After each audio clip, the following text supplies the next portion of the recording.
you're thinking about starting a bookkeeping practice in 2023, you might have a lot of stuff in your head right now and you're just trying to organise those thoughts of what actually do I need to do to be able to find that first client. Well, in this video, we want to talk to you about the things that you need to think about to start your practice in 2023. First of all, you need to block out some time to give this some serious thought. Maybe you're studying at the moment. Maybe you've been in a job for years where you feel like you have the skill set to be able to start this practice, but there's a lot to do. There's a big, long list. So you need some time, a blank piece of paper and a pen, and sit down and map out all the things you need to do. I think, it's good to start with all the things that are already in your head, because you've probably started to think about some of this and you might be worrying about it. What do I need to do about that? And I think if you can just get those ideas out of your head, you can at least park them on that piece of paper while you make a plan for what it is you need to do next. And then what we're talking about now, hopefully will add that sort of full flavour around what everything else is that you need to be considering to get that business started.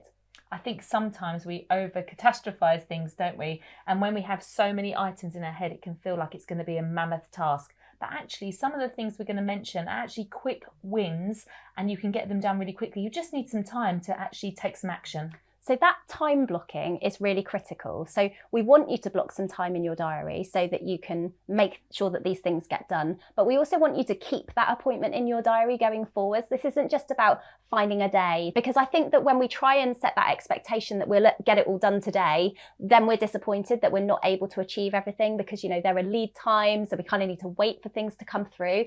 So is it that you can block an hour out once a week and then you can have that as an ongoing appointment for you in the future so that you can think about running your business? This decision isn't easy, but there are lots of benefits, but it's always best to have the best foundations and structure for your business to have the best results. So the things that you need to think about, first of all, are deciding on a business structure. So are you going to be running a company? So if you're in the UK, you're going to set up a limited company, or are you going to be a sole trader? Then you need to think about insurances. You need to be protected. You're going to be serving your clients, providing a service. You may have employees. You may be working out of an office. You need to think about all the insurances around those things. You need to think about what kinds of services you're going to offer as a bookkeeper. There are lots of things that you can be doing. Is that actually the best thing for you to be doing? So really tune into what your specialisms are. What do you know really well? What would be the best, most valuable way for you to support your clients? Then we are in 2023 and technology and software is paramount. So what software do you want to use? Really think about your app stack and write that down. And if you don't know yet, you're going to have to plan some time to do some research. You need to think about your letters of engagement. So this is the way that you're going to work with your client, your expectations, their expectations, and those terms and conditions of working together.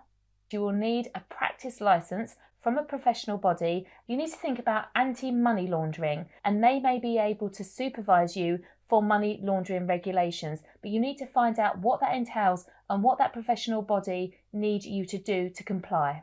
You need to think about your personal finances. Starting a business is a decision for you financially. It might be that you're doing this because you want this to be your income for the future and that you have a clear goal, but often we find that people don't set that clear goal. So really think about, if you're running your business, what do you need it to contribute to your personal finances, so you can be clear about what that business needs to look like in the future so it allows you to hit those goals.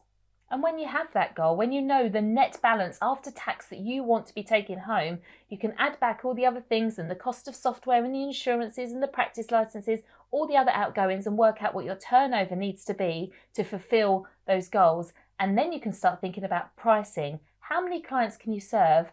What do you need to be charging them to achieve that turnover? And then you need to think about the administrative tasks around the business.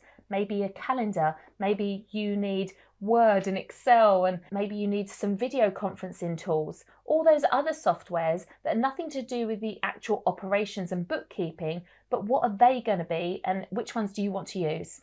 Then you're open for business and you need to get started with marketing. So how are you going to tell people that you're here and that you're ready to find clients? What's going to be the best way for you to raise awareness of your business, of the kind of clients that you're looking for, so that people know that you're here to support them?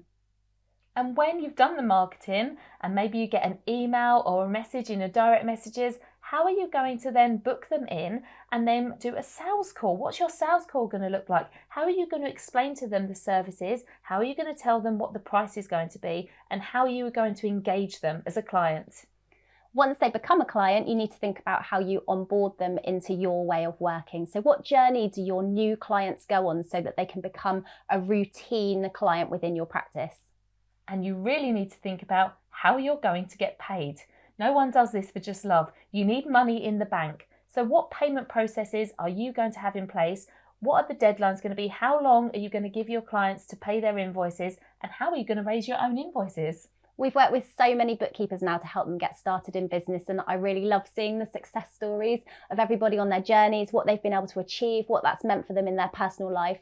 If you want to get involved in a community of like-minded bookkeepers who have goals just like you to run businesses which are successful and which work for them, come and join us in our free community. It's called the Six Figure Bookkeepers Club, and you can join us at sixfigurebookkeeper.club. And if you want some more in-depth training around how to start a practice in 2023, we have a bookkeeper startup program. The details will be below.